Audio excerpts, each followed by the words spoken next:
Deux thèmes au sommaire de cette première demi-heure. On va revenir sur le rapport Sartorius mandaté par le gouvernement sur PSA, Peugeot Citroën, et puis on élargira un petit peu à l'état de l'industrie automobile en France. Mais on va commencer par ce projet de législation sur le mariage homosexuel présenté par Christine Taubira dans un entretien ce matin à nos confrères de La Croix. Éric Garnier, vous êtes le président d'honneur de l'association des parents gays et lesbiens.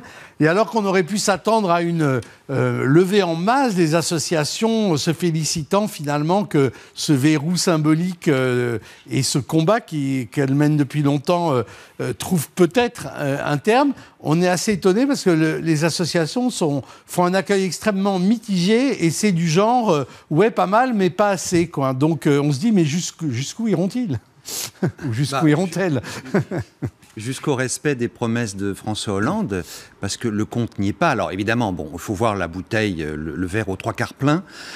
C'est quand même extraordinaire dans l'histoire de France qu'un ministre de la République annonce un tel projet. Mais vous avez vu les réactions hostiles que ça a suscité du côté de l'Église catholique, d'une partie des conservateurs. Donc je veux dire par là que c'est pas anodin. Non, on s'y attendait, c'est leur fonds de commerce. Mais ce qu'il y a, c'est que quand Christine Taubira... C'est leur conviction, à eux aussi. Oui, c'est leur conviction, mais enfin, à la longue, si vous voulez, ça finit par être un petit peu lancinant et excessif. Mais quand elle dit dans La Croix ce matin, le projet de loi va étendre aux personnes de même sexe les dispositions actuelles du mariage, de la filiation et de la parenté, le compte n'y est pas, c'est-à-dire que les couples de femmes, il n'y a rien pour elles. C'est-à-dire qu'un couple marié hétéro a le droit, si nécessaire, d'avoir recours à la procréation médicalement assistée. Un couple de femmes va se marier, ça sera un mariage sans enfant. Donc, est-ce que le gouvernement attend une révision de la loi de bioéthique pour inclure cette promesse du candidat Hollande, ou on ne comprend pas pourquoi? Enfin, c'est les débuts. Il y aura les associations, il y aura les amendements. Il y aura même d'ailleurs l'autre ministre concerné, parce que... Dominique Bertinotti? Oui, visiblement, elle a découvert l'interview en même temps que vous. Voilà, mais ça veut dire que bon, la base de départ est quand même bonne. Il faut quand même. Ah bon, voilà. Non, mais c'est ça parce que. Oui, quand même. Mais il y a des améliorations à apporter. Alors, est-ce que le gouvernement l'acceptera, ou est-ce que c'est un projet qui est déjà bouclé, c'est-à-dire relativement à minima?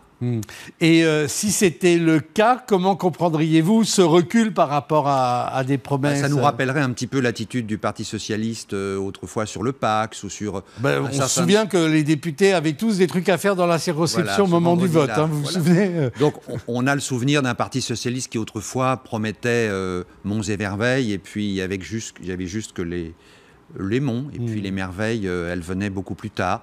Donc bon, c'est peut-être un problème d'agenda. Bon, il ne faut pas non plus tirer à boulet rouge, surtout que quand même Christine Taubira, c'est une femme que nous admirons beaucoup. Et se dire que le projet de loi sera défendu par elle qui est une oratrice hors pair, je trouve que c'est comme pour les victimes de l'esclavage, puisqu'elle avait porté cette loi en 2001. Je trouve que on sera grandi. Si c'est elle qui nous propose le mariage. Et au mauvais esprit dont je suis, qui dit finalement un gouvernement tellement bloqué en économie, sur le social, sans marge de manœuvre, et qui va comme ça donner à l'opinion, aux médias, en pâture des sujets sociétaux sur lesquels il va pouvoir se faire un peu mousser. Vous n'avez pas l'impression d'être un peu l'alibi de la situation ? Oh, je ne crois pas du tout, ça rapporte absolument pas de voix. Ça n'en fait pas perdre, mais ça n'en rapportera absolument pas. Bon, ça risque peut-être d'agacer un certain nombre de gens. Non, mais ça permet de dire le changement c'est maintenant, alors que sur d'autres domaines, c'est au moins en 2014. Ça sera un changement pour les millions d'homosexuels qui sont concernés et leurs enfants, mais c'est quand même pas toute la société. Je rappelle que quand même la société est majoritairement hétérosexuelle pour le moment. Pour le moment, pas de prosélytisme, surtout sur LCI, pas besoin. Je voulais juste vous demander, est-ce que les voix qui s'élèvent, par exemple à l'UMP, de Chantal Joanneau, de Franck Riester, on a l'impression que ça va creuser une différence générationnelle à droite, pour parler communément, et que d'un certain point de vue, le combat d'opinion avance, y compris dans le camp conservateur. Oh, il avance très peu. Tous les grands leaders là, qui sont candidats pour être président de l'UMP ont tous dit qu'ils étaient contre le mariage et encore plus l'homoparentalité. Moi, je n'en ai pas vu un seul de grande envergure qui ait changé d'avis.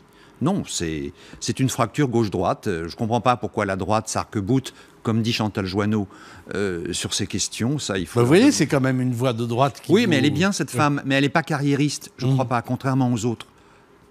Merci en tout cas de ces précisions. Et puis évidemment, dossier à suivre. On verra l'état du texte après la nécessaire concertation, puisque concertation est désormais le maître mot de la gouvernance. Éric Garnier, merci. Autre thème d'actualité, le rapport sur PSA.